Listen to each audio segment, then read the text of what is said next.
नमस्कार दोस्तों, मैं निशा सिंह सदीनामा की ओर से प्रस्तुत कर रही हूँ आज 22 अप्रैल 2021 का संपादकीय, जिसे लिखा है हमारे संपादक जितेंद्र जितांशु ने, जिसका शीर्षक है लॉकडाउन कोई विकल्प नहीं है। बढ़ती महामारी कोरोना का सही समाधान क्या लॉकडाउन है या इसका कोई और विकल्प है? इस संबंध में विश्वव्यापी चर्चा चल रही है। इससे कैसे निपटा जाए, क्या किया जाए जिससे हाहाकार ना मचे तथा आर्थिक विकास भी अवरुद्ध ना हो। इसी पर आज का संपादकीय शुरू करते हैं। लॉकडाउन कोई विकल्प नहीं है।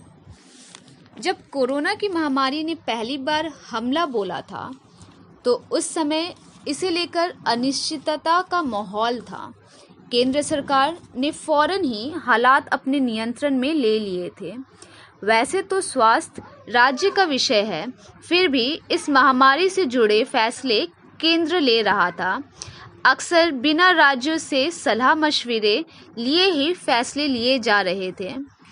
24 मार्च 2020 को पूरे देश में तब तक लॉकडाउन लगा दिया गया था जब भारत में कोरोना वायरस के संक्रमण के 525 केस ही थे और केवल 11 लोगों की इससे मौत हुई थी। केंद्र सरकार ने ये लॉकडाउन 68 दिनों बाद 31 मई को हटाया था। उस समय देश में संक्रमण के कुल मामले 1,90,606 थे और इस महामारी से तब तक देश भर में कुल 5408 लोगों की मौत हुई थी। महामारी का प्रसार तब तो धीमा था, लेकिन बाद में उसने तेजी पकड़ ली और सितंबर के आखिरी हफ्ते में संक्रमण अपने शीर्ष पर पहुंच गया। नवंबर 2020 से जाकर नए केसों की संख्या में गिरावट आनी दर्ज हुई थी।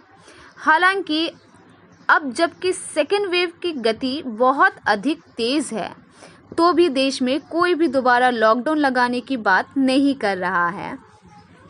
लॉकडाउन का ब्रह्मास्त्र कोरोना के पहले वेव के दौरान इस्तेमाल किया जा चुका है और इस बेहद सख्त कदम के आर्थिक दुष्प्रभाव का एहसास होने का मतलब ये है कि अब देश में ऐसे उपायों की कोई गुंजाइश नहीं बची है।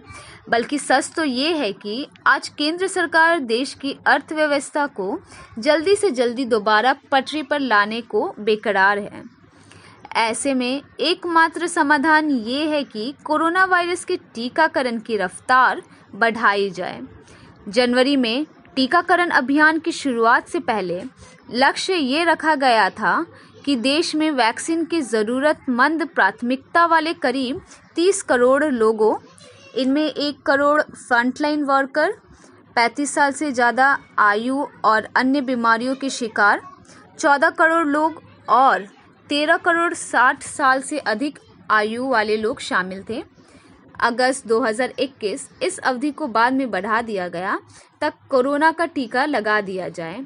चूँकि कोरोना के टीके की 2 खुराक लगाने की ज़रूरत पड़ती है, तो इसका मतलब ये है कि 5 महीनों के भीतर करीब 60 करोड़ खुराक देनी थी। भारत में एक विशाल टीकाकरण अभियान चलाया जा रहा है, जिसके कारण आज भारत दुनिया भर में टीकों का सबसे बड़ा निर्माता बन गया है।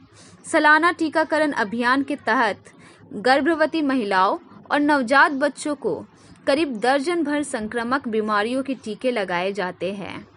मोटे अंदाजे के मुताबिक भारत में हर साल करीब 6 करोड़ लोग को अलग अलग टीकों की 40 करोड़ से ज़्यादा खुराक दी जाती है। इसका मतलब ये है कि हर महीने लगभग 3-4 करोड़ टीके लगाए जाते हैं।